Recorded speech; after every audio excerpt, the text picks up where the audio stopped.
I feel like 2021 was one of the best years for watch releases, especially for sports watches, which are having a moment right now, and I am not complaining. It seems like everyone and their grandmother are into sports watches, and I say the more the merrier. So here are my top 10 sports watch picks for 2021. Breitling has been a tool watch brand since their inception.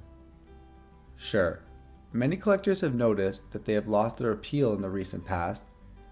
However, we have seen a resurgence in the current era of beautiful and capable sports watches.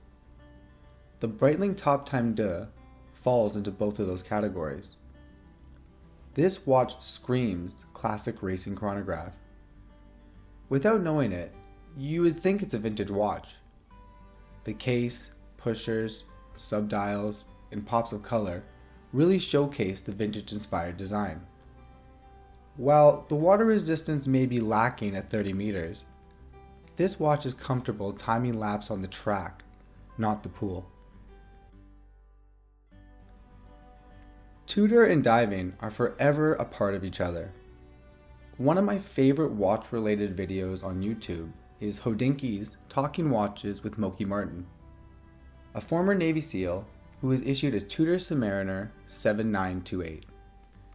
In fact, Tudors were issued to divers and militaries all over the world.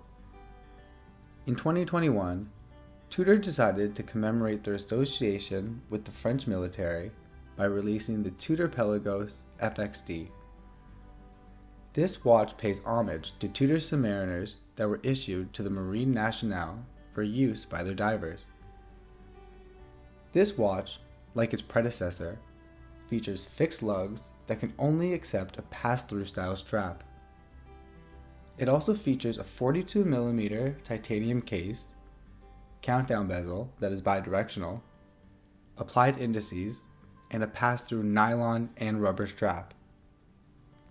Although not being able to be fitted with a bracelet makes this a deal breaker for some, I for one think it's one of the best releases of 2021. This may sound like an oxymoron, but my one issue with the IWC Big Pilot has always been that it is too big. Other than that, I've always been a fan of the watch for its purity and tool-focused design. So when I heard that the Big Pilot was being slimmed down from 46mm to 43mm, my interest was piqued. The 43mm Big Pilot takes the same watch that we all know and love and makes it more wearable for the average person. I like the trend of companies taking previous designs and refining them for a more modern audience. And I think IWC knocked it out of the park with this one. If you haven't heard that sports watches with integrated bracelets are all the rage by now, you must be living under a rock.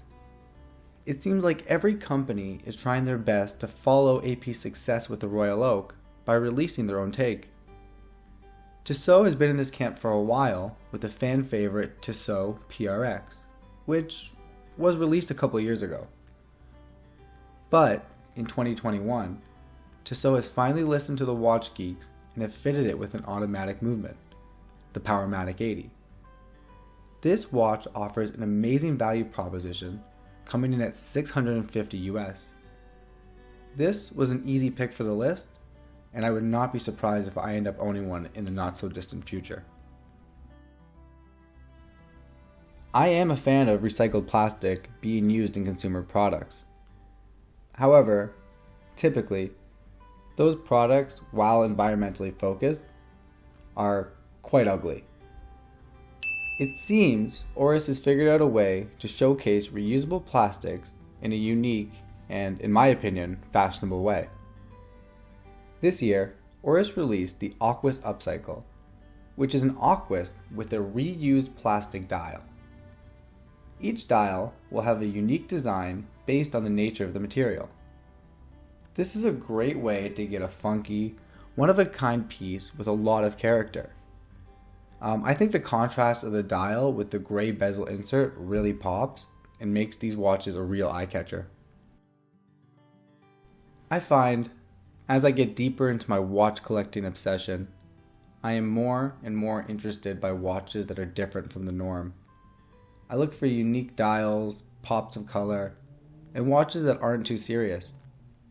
This year, a set of 3 watches were released that are not only my favorite watches of 2021, they may be my favorite watches of all time. I'm talking about the Louis Erard and Alan Silberstein Triptych collection. Each of them boasts a 100-meter water resistance, but each of them has their own set of features that makes them unique. I would highly recommend reading up on these quirky watches if they interest you as much as they do me. A lot of things went really good for me in 2021. I bought my first house, I got engaged, I had a successful year at work. But some things didn't go so good. One of those things being my spot on the Rolex waitlist.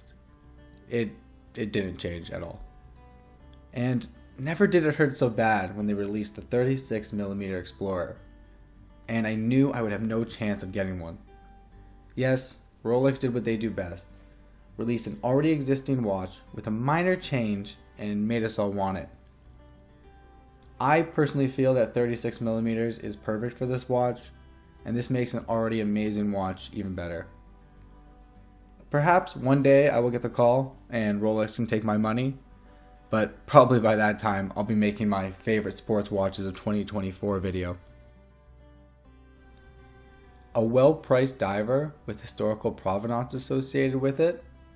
Yes, please. Aquastar released the Deep Star not too long ago, which they have just followed up with the latest iteration, the Deep Star 2. This watch features similar styling, but comes in a slimmed down size and various dial colors. Aquastar watches always provide a funky vintage feel, and the Deep Star line is no different. Coming on a beads of rice bracelet and a rubber strap, with a depth rating of 200 meters, this watch is ready for anything you're going to throw at it. Exploration and photography go hand in hand. National Geographic photographer Corey Richards knows this all too well. Corey was supplied with a special edition prototype from Vacheron Constantin on his 2019 Mount Everest expedition. That prototype has resulted in a collaboration, resulting in the Vacheron Constantin Overseas Everest Chronograph. This special edition takes the Overseas we all know and love and fits it with a beautiful blue and orange accented dial and matching cloth strap. The titanium case is darkened in some areas, which I think provides a nice touch to the watch. This is the most expensive watch on the list, coming in at $31,300 US. While that may be unobtainium for most of us, including me, it's always fun to dream. Move over, Daytona. There is a new sheriff in town, and his name is the Chronomaster Sport. Okay, all kidding aside, let's take a look at the Zenith Chronomaster Sport, a release that came out at the beginning of 2021 and took the watch world by storm. Of course, the styling is very familiar, but in my opinion, I think it does just enough to differentiate it from the Daytona. Also, lest we forget, the Daytona used Zenith movements for years before Rolex started using their own calibers. While these watches are easier to obtain than a Daytona, there's still a little bit of a wait list for anyone who wants to stick it to Rolex. And there we have it, my favorite sports watch releases of 2021. I'm sure that many of you have other favorite releases from this year, and I would love to hear them. Please share your thoughts in the comment section below, and if you like this video, please give me a thumbs up and subscribe for more watch related content. Thank you.